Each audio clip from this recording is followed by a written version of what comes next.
మీ అందరికీ నా హృదయపూర్వక వందనాలు. చెమ్మగలిగిన దేవుని పిల్లారా, మీ హృదయాలు వెలిగించే మాటతో దేవుడు ఎక్కువ నీ మాటలు తీసుకొని మీ వద్దకు వచ్చున్నాడు కనుక మీరు నేను కలిసి ప్రభు మాటలు ధ్యానం చేసుకుందాం.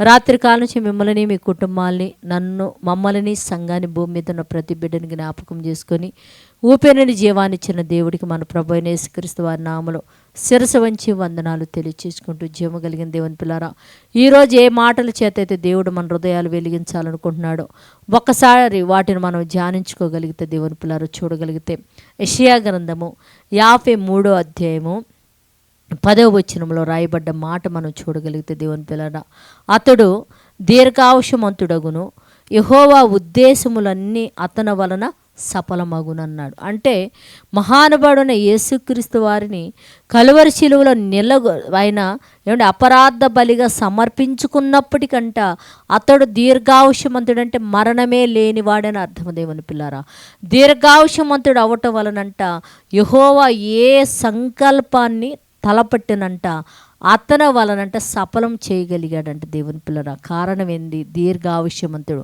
అతను చనిపోయినను, నలగొట్టినను, తిరిగి మూడో రోజు లెగిశాడు గనుక అతని వలన దేవుడు భూమి మీద ఏ కార్యమైతే చేయాలనుకున్నాడో అదంట సఫలమాగుందని చెప్తున్నాను. దేవుని పిల్లరా, మరి నిన్ను నన్ను కూడా దేవుడు యేసయ్య పరిశుద్ధ రక్తంలో కడిగి మనల్ని కూడా పరిశుద్ధులుగా, నిర్దోషులుగా, నీతిమంతులుగా చేశాడు కదా.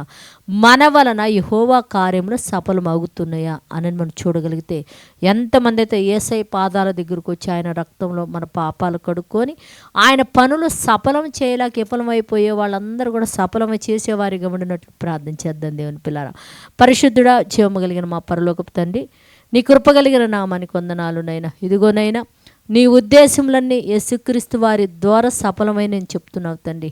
మరి యేసయ్య రక్తంలో మా పాపాలు కడుక్కొని నా తండ్రి ఈ లోకంలో మేమున్నప్పుడు మా వలన కూడా నీ ఉద్దేశములని సఫలమగునట్లు భూమి మీద ఉన్న నీ పిల్లలందరూ సఫలపరిచి నిన్ను సంతోషపెట్టేవారుగా ఉండినట్టు కృపను గురించి సహాయం చేయమని అడుగుతూనైనా, ఎంతమంది అయితే ఈ మాటలు చూస్తున్నారో వారి కుటుంబాల మంచి ఆరోగ్యంను దయచేతండి నాయన. బిడ్డల ఉద్యోగాల నిమిత్తం, చదువుల నిమిత్తం, వ్యాపారాల నిమిత్తం, పనుల నిమిత్తం బయటికి వెళ్ళుండగా తండ్రి క్షేమంగా వారిని గృహాలకు చేర్చి సాయంత్రం అందరూ కలిసి కుటుంబంతో ఆత్మతో సత్యంతో నిన్ను ఆరాధించే భాగ్యమని గురించి సహాయం చేయమని మా రక్షకుడు నీ కుమారుడు అనేసే పరిశుద్ధ నామములో ప్రార్థన అడుగుతున్నాం తండ్రి. ఆమెన్. మీ అందరికీ నా హృదయపూర్వక వందనాలు.